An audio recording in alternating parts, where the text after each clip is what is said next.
Hello everyone, welcome to RK tutorial. Friends, ఈరోజు మనము భారతదేశ ఆర్థిక వ్యవస్థకు మూల స్తంభంగా ఉండేటువంటి ఇండియన్ బడ్జెట్ మరియు సర్వే, అందులో ఒక భాగమైనటువంటి సోషియో ఎకనామిక్ సర్వేని ఈ రోజైతే మనము డిస్కస్ చేసుకుంటామండి. 2021-22కు సంబంధించినటువంటి సోషియో ఎకనామిక్ సర్వేని మనకు విడుదల చేయడం అయితే జరిగిందండి ఆర్థిక మంత్రి నిర్మలా సీతారామన్ గారు. ఇది అన్ని పోటీ పరీక్షలకు కూడా ది మోస్ట్ ఇంపార్టెంట్ టాపిక్ అండి. బడ్జెట్ ఏ విధంగా ఇంపార్టెంటో సర్వే కూడా అంతే వెయిటేజ్ అనేది ఉంటుందండి అన్ని పోటీ పరీక్షలకి. గ్రూప్ 1 కావచ్చు, 2 కావచ్చు, 3 కావచ్చు, 4 కావచ్చు, ఎస్ఐ కానిస్టేబుల్ ఏ ఉద్యోగాలకైనా కూడా. అయితే ఎవరు కూడా దీన్ని అయితే నెగ్లెక్ట్ చేయవద్దు ఫ్రెండ్స్, అందరూ కూడా చదవాల్సిందే. సో ఇప్పుడైతే డీటెయిల్డ్గా అయితే చెప్తాను ఫ్రెండ్స్. దీని తర్వాత వీటన్నిటిపైన ఒక టాప్ 50 బిట్స్ అయితే మీకు అందజేయడం కూడా జరుగుతుంది. ఇక క్లాస్లోకి వెళ్దామండి. చిన్న లైక్ చేయండి, అందరూ కూడా సపోర్టివ్గా ఉంటుంది. ఆర్థిక మంత్రి నిర్మలా సీతారామన్ 2021-22 ఆర్థిక సర్వే ఎప్పుడండి ప్రవేశపెట్టిన వారు? 31 జనవరి 2022 పార్లమెంటులో ప్రవేశపెట్టడం అయితే జరిగిందండి. ఓకేనా. ఆర్థిక స్థితిని సమర్పించి పాలసీ ప్రిస్క్రిప్షన్లను సూచించడానికి కేంద్ర బడ్జెట్ ముందు పార్లమెంట్లో ప్రవేశపెట్టిన ప్రీ బడ్జెట్ ఎకనామిక్ సర్వేగా దీన్ని అయితే మనము చెప్పుకోవచ్చు. ఓకేనా. Pre budget economic survey chief economic adviser నేతృత్వంలో రచించబడడం అయితే ఇక్కడ మనము చూడవచ్చు. ఓకేనా. ప్రీ బడ్జెట్ ఎకనామిక్ సర్వే అంటే ఏంటండి? బడ్జెట్ ప్రవేశపెట్టడానికి ముందు ప్రవేశపెట్టేటువంటి ఎకనామిక్ సర్వేనే ప్రీ బడ్జెట్ ఎకనామిక్ సర్వే అనేటువంటి పేరుతో పిలుస్తూ ఉంటాము. ఓకేనా. దీన్ని ప్రజెంటేషన్కు కొన్ని రోజుల ముందు కొత్త సీఈఓగా నియమితులయ్యారండి. ఆర్థిక శాఖ కొత్త సీఈఓగా ఎవరు నియమితులయ్యారు? వి అనంత నాగేశ్వరన్ గారు నియమితులు కావడం అయితే జరిగింది. సో దీన్ని వీరైతే రూపొందించినట్లుగా, వీరి యొక్క బృందం అయితే రూపొందించినట్లుగా మనకైతే తెలుస్తుంది. ఈ నేమ్ గుర్తుంచుకోండి ఫ్రెండ్స్, రీసెంట్గా వీరైతే నియమితులు కావడం జరిగింది. అసలు ఆర్థిక సర్వే అంటే ఏంటి? ఏ దేశానికైనా కూడా, ఏ దేశం అవసరం లేదు, మన దేశానికైనా కూడా, ఏ దేశానికైనా ఆర్థిక సర్వే అనేది అవసరమా? అసలు ఏంటిది చూద్దాం. ఆర్థిక సర్వే అనేది ఆర్థిక మంత్రిత్వ శాఖ యొక్క వార్షిక పత్రము. It's a financial statement. ఓకేనా. సో ఫైనాన్స్ మినిస్ట్రీ ప్రవేశపెట్టేటువంటిది ఒక ఫైనాన్షియల్ స్టేట్మెంట్, ఒక వార్షిక పత్రంగా మనమైతే దీన్ని చూడవచ్చు. ఇది దేశ ఆర్థిక ప్రగతిని మరియు గత 12 నెలల సమస్యలనైతే సమీక్షిస్తుంది. ఏం చేస్తుందండి? అంటే గుర్తుంచుకోండి ఫ్రెండ్స్, బడ్జెట్ అంటే నెక్స్ట్ ఫైనాన్షియల్ ఇయర్లో మనము ఎలాంటి ఖర్చులు చేయబోతున్నాము, ఏ విధంగా ఖర్చు పెట్టాలి అనేటువంటి ఒక ప్లానే బడ్జెట్. సర్వే అంటే ఎగ్జాక్ట్లీ అసలు లాస్ట్ ఇయర్ ఏం జరిగింది, ఓకే, అనేటువంటి అంశాలు, గత 12 నెలల కాలంలో జరిగినటువంటి సమస్యలన్నిటిని కూడా సమీక్షించడమే ఈ యొక్క ఆర్థిక సర్వే. ప్రభుత్వం ప్రారంభించిన కీలకమైన అభివృద్ధి పథకాల పనితీరుకు సంబంధించిన సమాచారాన్ని సర్వే అందిస్తుంది. ప్రధాన ప్రభుత్వ విధానాల పనితీరు మరియు వాటి ప్రభావాన్ని కూడా ఈ పత్రం అనేది వివరించడం అయితే చూడవచ్చు. ఆర్థిక సర్వే ప్రధాన ఆర్థిక పరిణామాలు, స్థూల ఆర్థిక అంశాలు, ద్రవ్యోల్బణము మరియు ఇతర ఆర్థిక అంశాలను చర్చిస్తుంది. ఓకేనా. దేశ ఆర్థిక వ్యవస్థపై వ్యవసాయము, వాతావరణ మార్పు మరియు ఉపాధి ప్రభావము వంటి వాటిని కూడా ఈ పత్రం హైలైట్ చేస్తుంది. వీటన్నిటిని చూస్తామండి మనం ఇప్పుడు. ఏంటి? ఆర్థిక వ్యవస్థపై వ్యవసాయ ప్రభావం, వాతావరణ ప్రభావం ఏ విధంగా ఉంది, ఉపాధి ప్రభావం కూడా ఏ విధంగా ఉంది అనేటువంటి అంశాలు కూడా మనమైతే గత సంవత్సరంలో ఏం జరిగింది అనేటువంటి పిన్ పాయింట్స్ అయితే మనకైతే ఇక్కడ అందచేయడం జరిగిందండి. అన్నీ కూడా చూద్దాము. అయితే మొట్టమొదటి ఆర్థిక సర్వే భారతదేశంలో ఎప్పుడు ప్రవేశపెట్టారంటే 1950-51 సమయంలో ఆర్థిక సర్వేని ప్రవేశపెట్టడం అయితే జరిగింది. ఆర్థిక శాఖని ఎప్పుడు ఏర్పాటు చేశారండి? 1950లోనే ఏర్పాటు చేయడం అయితే జరిగింది. మొట్టమొదటి బడ్జెట్ను కూడా ఇదే సంవత్సరంలో ప్రవేశపెట్టడాన్ని మనమైతే చూడవచ్చు. ఓకేనా. ఈ యొక్క 1950-51లో సమర్పించబడినటువంటి ఈ యొక్క సర్వే 64 వరకు ఇది బడ్జెట్తో పాటు సమర్పించుకుంటూ వచ్చింది. అంటే మనకు 64 వరకు కూడా ఏ విధంగా ఉండేదండి? బడ్జెట్ ప్లస్ సర్వే, ఇవి రెండు కూడా ఒకటిగానే ఉండేదండి. సో తర్వాత ఏం జరిగింది? 64 తర్వాత అంటే 65 నుంచి బడ్జెట్కి ముందు ప్రవేశపెట్టడం అయితే జరుగుతుంది. ఓకే, రెండు ఒకేసారి ప్రవేశపెట్టడం లేదు. కానీ ఫస్ట్ 64 వరకు కూడా ఇవి రెండు కూడా కలిసి ప్రవేశపెట్టబడేది అని మనం గుర్తుంచుకోవాలి. Okay, right. మరి 2021-22 ఆర్థిక సర్వేలోని ముఖ్యాంశాలు అయితే ఇక్కడ ఉన్నాయండి. అన్నీ కూడా క్లియర్గా చూద్దాం. మరి ఆర్థిక సంవత్సరము అంటే ఫైనాన్షియల్ ఇయర్ 2022-23లో భారత ఆర్థిక వ్యవస్థ 8 నుంచి 8.5 వృద్ధి శాతము వృద్ధి చెందుతుందని ప్రభుత్వము చూస్తుంది. ఎంత అంచనా వేస్తుందండి? ఆర్థిక సర్వే ప్రకారం వృద్ధి రేటు ఎంత? రానున్నటువంటి ఆర్థిక సంవత్సరంలో 8 నుంచి 8.5. ఇంపార్టెంట్ ఈ పాయింట్ గుర్తుంచుకోవాలి, ఎగ్జామ్ పాయింట్ ఆఫ్ వ్యూలో గుర్తుంచుకోవాలి మనం. ఓకే, మరి అంచనా అయితే వేస్తుందండి. అయితే ప్రస్తుత ఆర్థిక సంవత్సరం అంటే 2021-22 యొక్క జీడిపి వృద్ధి రేట్ ఎంత వచ్చిందండి? ఎగ్జాక్ట్లీ 9.2 అంచనా వేయబడిందండి. ఓకేనా, ఎంత? 21-22 ఆర్థిక సంవత్సరంలో మరి 9.2గా అంచనా వేయడం అయితే జరిగింది. మరి ఆర్థిక సంవత్సరం ప్రకారము ఫైనాన్షియల్ ఇయర్ 2025 నాటికి USD $5 ట్రిలియన్ ఎంత అండి? $5 ట్రిలియన్ జీడిపి సాధించడము భారతదేశం ఈ కాలంలో మౌలిక సదుపాయాలపై $1.4 ట్రిలియన్ ఖర్చు చేయవలసి ఉంటుంది. ఎంతండి? మరి ఫైనాన్షియల్ ఇయర్ 2025 వచ్చే వరకు భారత ఆర్థిక వ్యవస్థను జీడిపిని మరి $5 ట్రిలియన్ మార్చడమే లక్ష్యంగా పెట్టుకుంది. మరి వాటిని సాధించాలంటే ఖర్చులు కూడా ఉండాలి కదండి. మౌలిక సదుపాయాలపైన $1.4 ట్రిలియన్ ఖర్చు చేయబోతున్నట్లుగా మనకైతే ఈ యొక్క సర్వేలో క్లియర్గా మెన్షన్ చేశారు. మరి 2021-22తో పోలిస్తే 2022-23లో గణనీయమైనటువంటి బేస్ ఎఫెక్టులు అందుబాటులో లేకపోవడమే తక్కువ అంచనాలకు గల కారణము. ఓకేనా, అంటే సరైనటువంటి సదుపాయాలు లేకపోవడము. బేస్ ఎఫెక్ట్లు అంటే అనుకూలతలు. ఓకే, అనుకూలించకపోవడంతో రీజన్ ఏంటండి? ఈ పాండమిక్ కావచ్చు, లాక్డౌన్లు కావచ్చు, ఇవన్నీ కూడా ఇందులో అయితే మరి కారణం కావడానికి ముఖ్య ప్రధాన అంశాలండి. మరి వాస్తవానికి 2021-22 Q3 మరియు Q4లో ఈ బేస్ ఎఫెక్టులు లేనప్పుడు మరియు ఆర్థిక కార్యకలాపాలు సాధారణీకరించడం ప్రారంభించినప్పుడు 2021-22 రెండవ భాగంలో సగటు 5.6 మాత్రమే ఉందండి. లాక్డౌన్ సిచ్యువేషన్లో పరిశ్రమలు మూతపడము అన్నీ కూడా వచ్చేసి ఎంత వచ్చిందండి? కేవలం 5.6% వృద్ధి రేటు మాత్రమే. ఓకేనా, రైట్. చాలా చాలా తక్కువగా మనమైతే చెప్పుకోవచ్చు.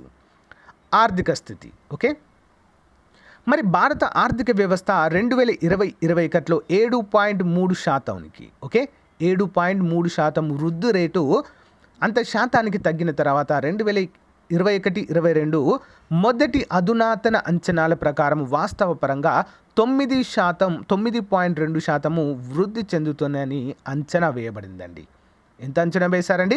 9.2. కానీ వచ్చింది ఎంత అండి? 7.3 మాత్రమే. ఓకే, అందరూ కూడా గమనించాలి. అంచనా వేసిన దానికంటే చాలా వరకు తగ్గినట్లుగానే తెలుస్తుంది. మరి 2022-23 వాస్తవ పరంగా చూసినట్లయితే జీడిపి 8 నుంచి 8.5% పెరుగుతుందని మరి ఈ సర్వేలో అంచనా వేయడము జరిగింది. మరి చూద్దాం ఏమవుతుంది అనేది. ఇది ఎక్స్పెక్టేషన్స్ మాత్రమే. సర్వే అంటే ఏంటంటే ఇది ఒక అంచనా మాత్రమే అండి. ఓకే, ఇక్కడ కూడా చూసాం మనము ఏంటి 2020-21లో మరి 9.2గా అంచనా వేశారు. అంత వచ్చిందంటే రాలేదు. 7.3%కే పరిమితం కావడం జరిగింది భారత ఆర్థిక వ్యవస్థ వృద్ధి. సేమ్ 2022-23లో జీడిపి అనేది 8 నుంచి 8.5%కి అంచనా వేయబడింది. కానీ అంతకు రావచ్చు, అంతకంటే ఎక్కువ కూడా కావచ్చు. అదొక ఎక్స్పెక్టేషన్ మాత్రమే. మరి ఆర్థిక వ్యవస్థ పునర్జీవనానికి తోడ్పాటు అందించడానికి ఆర్థిక వ్యవస్థ మంచి స్థితిలో ఉన్నందున రాబోయే సంవత్సరము ప్రైవేట్ రంగ పెట్టుబడులను పికప్ చేయడానికి సిద్ధంగా ఉంది. అంటే ప్రైవేట్ వ్యవస్థను ప్రైవేట్ రంగం పైన బాగా పెట్టుబడులు పెట్టి మరి ఆర్థిక వ్యవస్థను మంచి గడిలో తీసుకురావడానికి కూడా ప్రయత్నాలు చేస్తున్నట్లుగా ఇక్కడైతే మనకు మెన్షన్ చేశారు. మరి ఆర్థిక వ్యవస్థ 2022-23లో వాస్తవ జీడిపి వృద్ధి సుమారుగా 8.7% నుంచి మరియు 7.5%గా ఉంటుందని ప్రపంచ బ్యాంక్ అంచనా వేసిందండి. ఎవరు అంచనా వేశారు? ఇది ప్రపంచ బ్యాంక్ అంచనా. మరియు ఆసియన్ డెవలప్మెంట్ బ్యాంక్ తాజా అంచనాలను కూడా పోల్చవచ్చు. ఓకే, 8.7% అనేది ప్రపంచ బ్యాంక్, 7.5% అనేది ఆసియా డెవలప్మెంట్ బ్యాంక్ భారత వృద్ధి రేటును అంచనా వేశారండి. సో ఇవి రెండు కూడా గుర్తుంచుకోవాలి మనం. Okay, important. Next yeah international monetary fund, international అంతర్జాతీయ ద్రవ్యనిధి అంటారు తెలుగులో. మరి యొక్క అంతర్జాతీయ ద్రవ్యనిధి యొక్క తాజా వరల్డ్ ఎకనామిక్ అవుట్లుక్ అంచనాల ప్రకారము భారతదేశం యొక్క నిజమైన జీడిపి 2021-22 మరియు 22-23లో 9% మరియు 23-24లో 7.1% పెరుగుతుందని అంచనా వేయబడిందండి. ఓకే, ఎవరు వేశారు? ఇంటర్నేషనల్ మానిటరీ ఫండ్, గుర్తుంచుకోవాలి, ఇంపార్టెంట్. మరి ఇది భారతదేశము అత్యంత వేగంగా వృద్ధి చెందుతున్న ప్రధాన ఆర్థిక వ్యవస్థగా మారుస్తుంది. ఒకవేళ ఈ అంచనాలు కనుక నిజమైతే భారతదేశం అనేది one of the fastest developing కంట్రీగా మారబోతుంది అన్నట్లుగా మనకైతే ఇక్కడ సంకేతాలు ఇస్తున్నారు. మొత్తము 3 సంవత్సరాలు ప్రపంచము వ్యవసాయము మరియు దాని యొక్క అనుబంధ రంగాలు 3.9% వృద్ధి చెందుతుందని కూడా అంచనా వేయడం అయితే జరిగింది ఇంటర్నేషనల్ మానిటరీ ఫండ్. ఇదొక సానుకూల అంశంగానే మనమైతే చెప్పుకోవచ్చు. నెక్స్ట్ 2021-22లో పరిశ్రమలు 11.8% మరియు సేవల రంగము 8.2%. ఓకే, పరిశ్రమల రంగాన్ని ద్వితీయ రంగము అంటాము, సేవల రంగాన్ని తృతీయ రంగము అంటాము. ప్రాథమిక రంగము అంటే వ్యవసాయము. ఓకే, ప్రాథమిక రంగము మరియు ప్రాథమిక రంగము పారిశ్రామిక రంగంలో అత్యధిక మెరుగుదల గనుక చూసినట్లయితే దేశ డెవలప్మెంట్ అనేది చాలా ఎక్కువగా ఉంటుంది. తృతీయ రంగంలోని పెరుగుదల అనేది ఎప్పుడు కూడా ఫ్లక్చువేషన్స్లోనే ఉంటుందండి. ఓకేనా, సో దాన్ని ఎక్కువగా మనము ఆర్థిక వ్యవస్థ అభివృద్ధికి అంచనాలుగా ఎక్కువగా చూడలేము. ఓకే, నెక్స్ట్ వన్ చూద్దాం. ఆన్ డిమాండ్ వైపు 2021-22లో వినియోగము 7.0% మరియు స్థూల స్థిర మూలధన నిర్మాణము 15%, ఎగుమతులు 16.5% మరియు దిగుమతులు 29.4% పెరుగుతాయని అంచనా వేయడం అయితే జరుగుతుంది. ఓకే, 21-22 ఆర్థిక సంవత్సరంలో ఏం జరిగిందంటే మరి స్థూల స్థిర మూలధన నిర్మాణం 15%, ఎగుమతులు 16% ఉంటే దిగుమతులు చూడండి ఫ్రెండ్స్ 29.4% ఉంది. ఈ దిగుమతుల శాతం అనేది తగ్గాలండి. ఏ దేశానికైనా కూడా దిగుమతులు ఎక్కువగా ఉండి ఎగుమతులు తక్కువగా ఉన్నాయనుకోండి, అది ఇంకా డెవలప్ అంటే స్వయం సమృద్ధి సాధించలేదు అని అర్థము. ఎప్పుడైతే ఎగుమతుల శాతము ఎక్కువగా ఉండి దిగుమతుల శాతము తక్కువగా ఉన్నట్లయితే అది మంచి డెవలపింగ్ స్టేజ్లో సుస్థిర అభివృద్ధిని సాధించినట్లుగా మనకైతే తెలుస్తుంది. నెక్స్ట్ వన్, మరి స్థూల ఆర్థిక స్థిరత్వ సూచికలు 2022-23 సవాళ్లను స్వీకరించడానికి భారత ఆర్థిక వ్యవస్థ మంచి స్థానంలో ఉందని సూచిస్తున్నాయి. మరి అధిక విదేశీ మారక నిల్వల నిరంతర విదేశీ ప్రత్యక్ష పెట్టుబడులు మరియు పెరుగుతున్న ఎగుమతి ఆదాయాలు 2023లో సాధ్యమయ్యే గ్లోబల్ లిక్విడిటీ ట్యాంపరింగ్కు వ్యతిరేకంగా తగిన బఫర్ను అందిస్తున్నట్లుగా మనకైతే తెలుస్తుంది. ఓకే, నెక్స్ట్ ఆరోగ్య ప్రభావం మరింత తీవ్రంగా ఉన్నప్పటికీ 2020-21 పూర్తి లాక్డౌన్ దశలో రెండవ వేవ్ యొక్క ఆర్థిక ప్రభావం చాలా తక్కువగానే ఉన్నట్లుగా అయితే మరి తెలుస్తుంది. ఇక్కడ అంటే ఆర్థిక వ్యవస్థ పైన మరీ ఎక్కువగా ఎఫెక్ట్ అయితే చూపించలేదు అంటూ మనకైతే తెలియజేస్తారు. అంటే ఫస్ట్ వేవ్లో చూపెట్టినంత తీవ్రత సెకండ్ వేవ్లో ఏమీ లేదు అంటూ ఇక్కడ తెలుస్తుంది. మరి భారత ప్రభుత్వం యొక్క విశిష్ట ప్రతిస్పందన సమాజంలోని దుర్బలమైన వర్గాలు మరియు వ్యాపార రంగంపై ప్రభావాన్ని తగ్గించడానికి భద్రతా వలయాలను కలిగి ఉంది. వృద్ధిని పెంచడానికి మూలధన వ్యాయంలో గణనీయమైన పెరుగుదల మరియు నిరంతర దీర్ఘకాలిక విస్తరణ కోసము సరఫరా వైపు సంస్కరణలు, ప్రభుత్వం యొక్క అనువైన మరియు బహుళ లేయర్డ్ ప్రతిస్పందన, పాక్షికంగా ఫీడ్బ్యాక్ లూప్లను ఉపయోగించే చురుకైన ఫ్రేమ్వర్క్ మరియు తీవ్ర అనిశ్చిత వ్యాపారంలో 80 హై ఫ్రీక్వెన్సీ ఇండికేటర్లపై ఆధారపడి ఉంటుంది. ఎన్నండి మొత్తము 80 హై ఫ్రీక్వెన్సీ ఇండికేటర్లు అయితే దీనిపైన ప్రభావితమైతే చూపిస్తాయండి. ఓకేనా, నెక్స్ట్ ఆర్థిక అభివృద్ధి. ఓకే, 2021-22 బడ్జెట్ అంచనాలలో 2020-21 తాత్కాలిక వాస్తవాలు అంచనా వేసింది 9.6% వృద్ధికి వ్యతిరేకంగా కేంద్ర ప్రభుత్వం ఏప్రిల్ నుండి నవంబర్ 2021 వరకు ఆదాయ వసూలు ఎంతగా ఉన్నాయండి? 67.2% ఉన్నాయండి. ఆదాయ వసూళ్ళు YOY అంటారు దీన్ని. ఓకే, మరి 67.2% ఉన్నాయి ఆదాయ వసూళ్ళు. మరి స్థూల పన్ను ఆదాయము 2021 ఏప్రిల్ నుంచి నవంబర్ సంవత్సరానికి 50% పైగా వృద్ధిని నమోదు చేశాయండి. ఓకే, మరి 2019-20కి సంబంధించిన ప్రీ పాండమిక్ స్థాయిలతో పోలిస్తే ఇది పనితీరు బలంగానే, అంటే కొంచెం పాజిటివ్గానే ఉంది అనేది తెలుసుకోవాలి.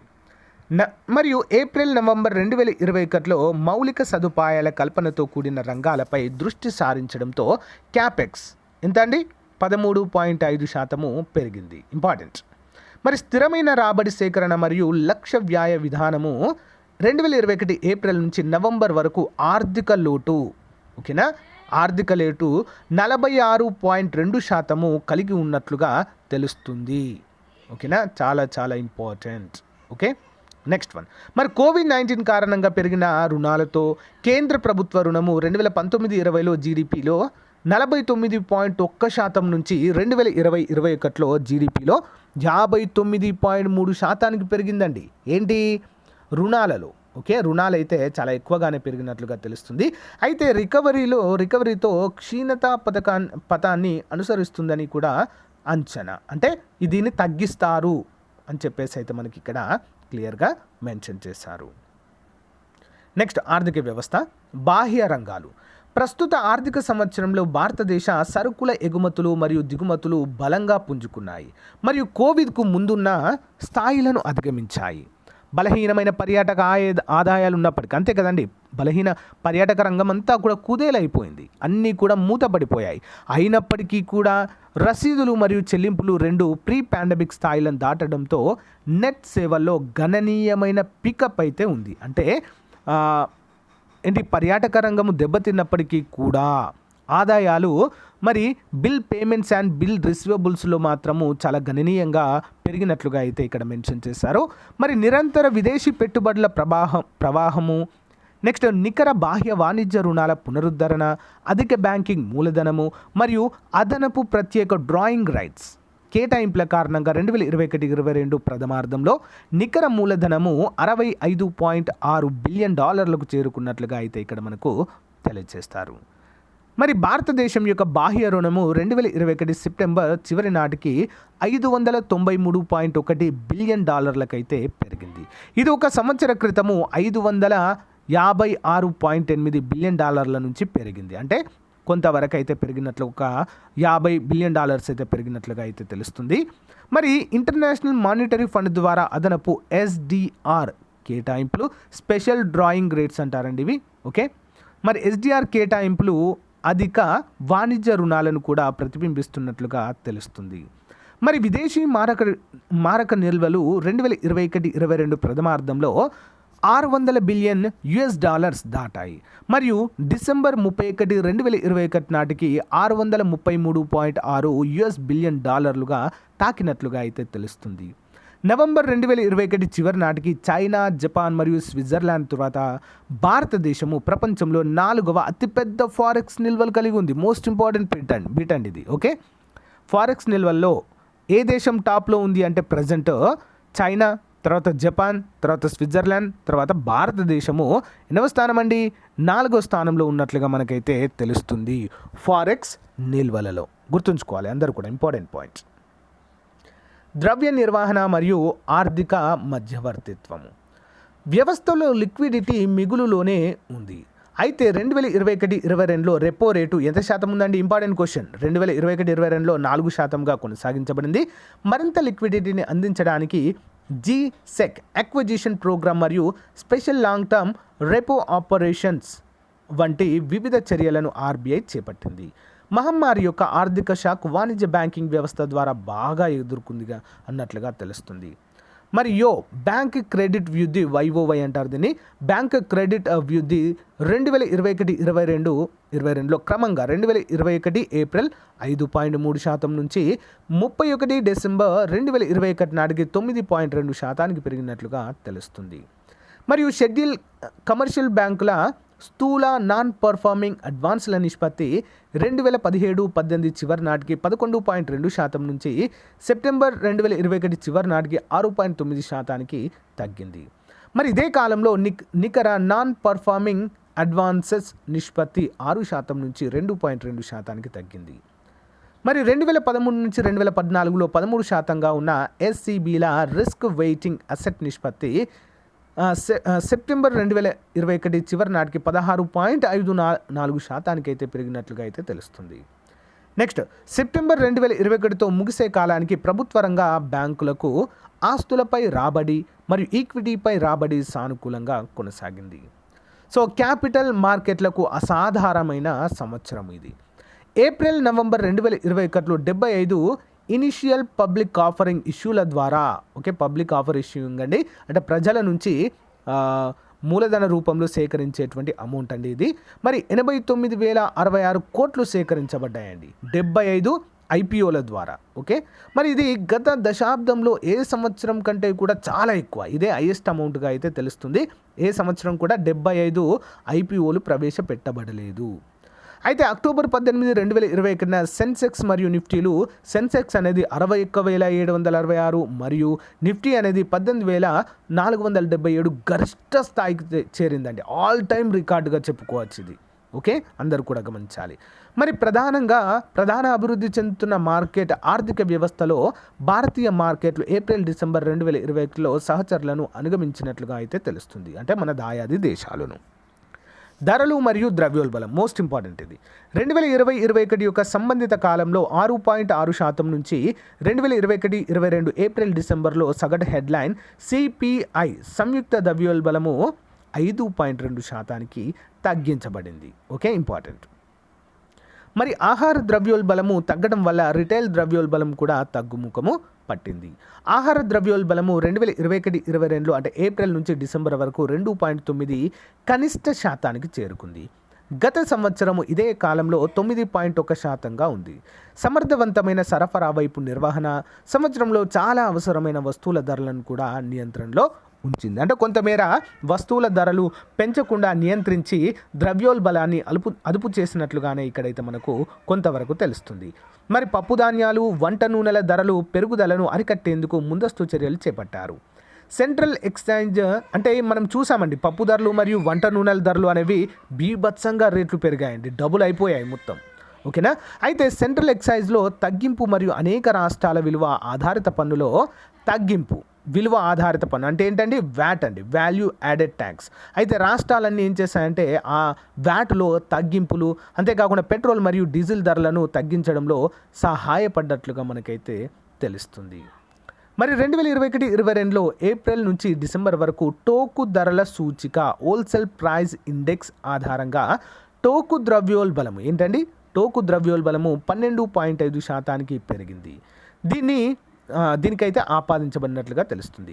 అయితే మునుపటి సంవత్సరము తక్కువ బేస్, ఆర్థిక కార్యకలాపాల్లో పుంజుకోవడము, ముడి చమురు మరియు ఇతర దిగుమడి ఇన్పుట్ల అంతర్జాతీయ ధరలలో తీవ్ర పెరుగుదల మరియు అధిక సరుకు రవాణా ఖర్చులు అయితే ఇక్కడ ఉన్నట్లుగా మనమైతే చూడవచ్చు.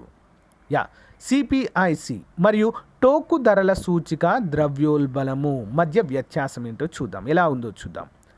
మే 2020లో వ్యత్యాసం గరిష్టంగా 9.6%కి చేరుకుంది.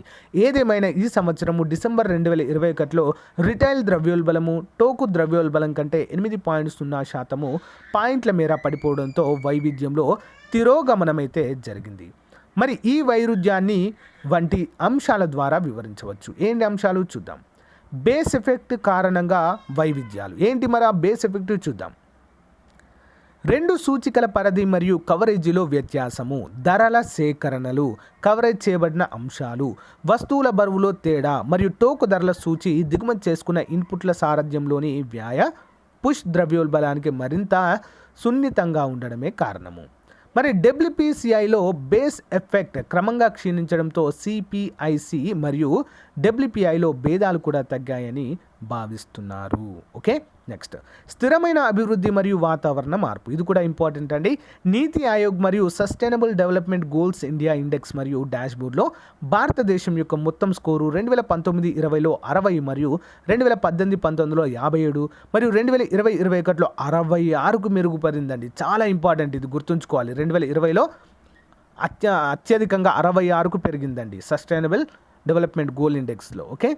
నెక్స్ట్, మరి ఫ్రంట్ రన్నర్ల సంఖ్య 66 నుంచి 69 స్కోరింగ్, 65 నుంచి 99, 2019-20లో 10 నుంచి 2020-21లో 22 రాష్ట్రాలు మరియు యూనియన్ టెరిటరీలకు పెరిగినట్లుగా తెలుస్తుంది. ఈశాన్య భారతదేశంలో NITI Aayog north eastern region district sustainable development goal index 2022లో 64 జిల్లాలను ఫ్రంట్ రన్నర్ మరియు 39 జిల్లాలను ప్రదర్శకులుగా ఉంచడం అయితే జరిగింది. Important question. నెక్స్ట్, మరి భారతదేశం ప్రపంచంలో 10వ అతిపెద్ద అటవీ విస్తీర్ణం కలిగినటువంటి దేశంగా అయితే ఉంది ప్రజెంట్. 2010 నుంచి 2020 వరకు అటవీ విస్తీర్ణాన్ని పెంచడంలో భారతదేశం ప్రపంచవ్యాప్తంగా 3వ స్థానంలో ఉంది. ఓకే, అంటే చాలా ఫాస్ట్గా మనం అడవులను అయితే పెంచగలుగుతున్నాము. 2020లో భారతదేశం యొక్క మొత్తము భౌగోళిక ప్రాంతంలో అడవులు 24% ఆక్రమించాయి. ఇది ప్రపంచంలోని మొత్తం అటవీ విస్తీర్ణంలో 2%. ఓకేనా, ఇంపార్టెంట్. నెక్స్ట్, ఆగస్టు 2021లో plastic waste management amendment rules 2021 notify చేయబడింది. మరి ఇది 2022 నాటికి సింగిల్ యూజ్ ప్లాస్టిక్ని దశల వారీగా తొలగించే లక్ష్యంలో ఉందన్నట్లుగా తెలుస్తుంది. నెక్స్ట్, ప్లాస్టిక్ ప్యాకేజ్డ్ కోసము పొడిగించిన నిర్మాత బాధ్యతపై డ్రాఫ్ట్ రెగ్యులేషన్ నోటిఫై చేయబడింది. గంగా ప్రధాన కాండం మరియు దాని ఉపనదులలో ఉన్న స్థిర కాలుష్య పరిశ్రమల సమ్మతి స్థితి 2017లో 39% నుంచి 2020లో 81% తగ్గించినట్లుగా తెలుస్తుంది. గంగా నది ప్రక్షాళన క్రిందకు వస్తుంది ఇది. మరి 2017లో రోజుకు 349.3 మిలియన్ లీటర్ల నుంచి 2020లో 280.20 లీటర్స్కి తగ్గించడం అయితే జరిగింది, మిలియన్ లీటర్స్. ఓకే, మరి నవంబర్ 2021లో గ్లాస్గోలో జరిగిన 26 పార్టీల అంటే COP26లో ఈ కాన్ఫరెన్స్లో ప్రధానమంత్రి జాతీయ ప్రకటనలో భాగంగా ఉద్గారాలను మరింత తగ్గించేందుకు 2030 నాటికి సాధించాల్సిన ప్రతిష్టాత్మక లక్ష్యాలను చెప్పడం అయితే జరిగిందండి. చాలా ఇంపార్టెంట్ COP26. సో మరి ఎక్కడ జరిగిందండి? గ్లాస్గోలో జరిగింది. ఓకే, మరి బుద్ధిహీనమైన మరియు విధ్వంసక వినియోగానికి బదులు బుద్ధిపూర్వకమైన మరియు ఉద్దేశపూర్వకంగా వినియోగించుకోవాలని ఉద్బోధిస్తూ లైఫ్ పర్యావరణానికి జీవన శైలి అనే ఏకపద ఉద్యమం ప్రారంభించాల్సిన అవసరం ఉంది అని కూడా ఇక్కడ మెన్షన్ చేయడం జరిగింది. మరియు వ్యవసాయ మరియు ఆహార నిర్వహణ 2020-21లో 3.6% మరియు 2021-22లో 3.9% వృద్ధిని నమోదు చేస్తూ దేశంలో స్థూల విలువ జోడింపులో వ్యవసాయ రంగం గత 2 ఏళ్లలో 18.8% ఉందండి. ఓకేనా, జీడిపిలో ఎంత అండి వ్యవసాయ రంగం వాటా? 18.8% ఉన్నట్లుగా తెలుస్తుంది. ఇది ఒక గణనీయమైనటువంటి వృద్ధిగానే మనమైతే ఇక్కడ చెప్పుకోవచ్చు అంటూ ఈ యొక్క సర్వేలో వెల్లడించడం జరిగింది. పంటల వైవిధ్యీకరణను ప్రోత్సహించడానికి కనీస మద్దతు ధర MSP, ఓకే కనీస మినిమం సపోర్ట్ ప్రైస్ అంటారు. మరి ఈ కనీస మద్దతు ధర విధానము ఉపయోగించబడుతుంది. 2014 SAS నివేదికతో పోలిస్తే తాజా సిచ్యువేషనల్ అసెస్మెంట్ సర్వే, SAS అంటే ఏంటండి? సిచ్యువేషనల్ అసెస్మెంట్ సర్వేలో పంట ఉత్పత్తి నుండి నికర వసూళ్లు 22.6% పెరిగాయి. పశుసంవర్ధక, పాడి పరిశ్రమ మరియు మత్స్య పరిశ్రమలతో సహా అనుబంధ రంగాల అధిక వృద్ధి రంగాలు మరియు వ్యవసాయ రంగంలో మొత్తం వృద్ధికి ప్రధాన డ్రైవర్లు సిద్ధంగా అభివృద్ధి చెందుతున్నాయన్నట్లుగా మనకైతే తెలుస్తుంది. మరి 2019-20 ముగిసిన గత 5 ఏళ్లలో పశు రంగము 8.15 GACR వృద్ధి చెందాయి. మరి ఇది వ్యవసాయ కుటుంబాల సమూహాలలో వారి సగటు నెలవారీ ఆదాయము 15% వాటాతో స్థిరమైన ఆదాయ వనరుగా ఉన్నట్లుగా తెలుస్తుంది. మరి మౌలిక సదుపాయాల అభివృద్ధి, సబ్సిడీ రవాణా మరియు మైక్రో ఫుడ్ ఎంటర్ప్రైజెస్ అధికారీకరణకు మద్దతు వంటి వివిధ చర్యల ద్వారా ప్రభుత్వము ఫుడ్ ప్రాసెసింగ్ని సులభతరము చేసింది. ఇంపార్టెంట్. అయితే భారతదేశం ప్రపంచంలోని అతిపెద్ద ఆహార నిర్వహణ కార్యక్రమాలలో ఒకటిగా నడుస్తుంది. ప్రధానమంత్రి గరీబ్ కళ్యాణ్ యోజన వంటి పథకాల ద్వారా ఆహార భద్రతా నెట్వర్క్ల కవరేజ్ను కూడా ప్రభుత్వము మరింతగా విస్తరిస్తుంది. నెక్స్ట్, పరిశ్రమ మరియు మౌలిక సదుపాయాలు. ఏప్రిల్-నవంబర్ 2020లో -15.3%తో పోలిస్తే 2021 నవంబర్-ఏప్రిల్ మధ్య కాలంలో పారిశ్రామిక ఉత్పత్తి సూచిక 17.4% పెరిగిందండి. Important question. అంటే వద్ద పెరిగినట్లుగా తెలుస్తుంది, మైనస్ నుంచి ప్లస్కి వచ్చేసింది. భారతీయ రైల్వేల మూలధన వ్యాయామం 2020-21లో ఎంత అండి? 1,55,181 కోట్ల సగటు వార్షిక ఆదాయము మరి 2009 నుంచి 14లో 45,980 కోట్లు మరియు దీనికి మరింత పెంచడానికి బడ్జెట్ అయితే చేయబడింది. 2021లో 2,15,058 కోట్లు 2014 స్థాయితో పోలిస్తే 5 రెట్లు పెరిగింది. మరి 2019-20లో రోజుకి 28 కిలోమీటర్ల నుంచి 2020-21లో రోజుకు రోడ్డు నిర్మాణాల పరిధి 36.5 కిలోమీటర్లకు గణనీయంగా పెరిగినట్లుగా తెలుస్తుంది. ఇది 30.4% పెరిగింది. మహమ్మారి ఆర్బీఐ అధ్యయనం ప్రకారం అయితే మరి మహమ్మారి ఉన్నప్పటికీ 2021-22 జూలై-సెప్టెంబర్ త్రైమాసికంలో పెద్ద కార్పొరేట్ అమ్మకాల నిష్పత్తి నికర లాభము ఆల్ టైమ్ గరిష్ట స్థాయి 10.6%కి చేరుకున్నట్లుగా తెలుస్తుంది. నెక్స్ట్, ప్రోడక్ట్ లింక్డ్ ఇన్సెంటివ్ చాలా ఇంపార్టెంట్ పాయింట్ అండి ఇది. మరి పథకం పరిచయము మౌలిక సదుపాయాలకు అందించిన ప్రధాన ప్రోత్సాహకము. భౌతిక మరియు డిజిటల్ రెండింటితో పాటు లావాదేవీల ఖర్చులను తగ్గించడానికి మరియు వ్యాపారాన్ని చేయడంతో సౌలభ్యాన్ని మెరుగుపరిచే చర్యలతో పాటు రికవరీ వేగాన్ని కూడా తోడ్పడుతుంది. ఓకే, సేవల రంగంలో జీవీఏ 2021-22 జూలై-సెప్టెంబర్ త్రైమాసికంలో ప్రీ పాండమిక్ స్థాయిని దాటింది. అయినప్పటికీ వాణిజ్యము, రవాణా మొదలైన కాంటాక్ట్ ఇన్సెంటివ్ రంగాల గ్రాస్ వాల్యూ అనేది ఇప్పటికీ మహమ్మారి ముందు స్థాయి కంటే తక్కువగానే ఉంది. అయితే 2021-22లో సేవా రంగము 8 ఓకేనా జీబీఏలో 8.2% వృద్ధి చెందిందని అంచనా వేశారు. మరి ఏప్రిల్-డిసెంబర్ 2021లో రైలు సరుకు రవాణా దాని ప్రీ పాండమిక్ స్థాయిని దాటింది. అయితే ఎయిర్ ఫ్లైట్స్ మరియు పోర్ట్ ట్రాఫిక్ దాదాపు మహమ్మారి పూర్వ స్థాయికి చేరుకున్నాయి, అంటే చాలా తగ్గాయని అర్థము. దేశీయ వాయు మరియు రైలు ప్రయాణికుల రద్దీ క్రమంగా పెరుగుతుంది. రెండవ తరంగ ప్రభావం మరింత మ్యూట్ చేయబడుతుందని చెప్పేసి అయితే ఇక్కడ తెలుస్తుంది.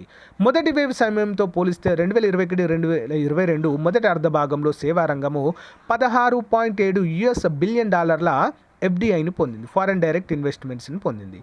ఇది భారతదేశంలోకి వచ్చిన మొత్తం ఎఫ్డిఐలలో దాదాపు 54%గా చెప్పుకోవచ్చు.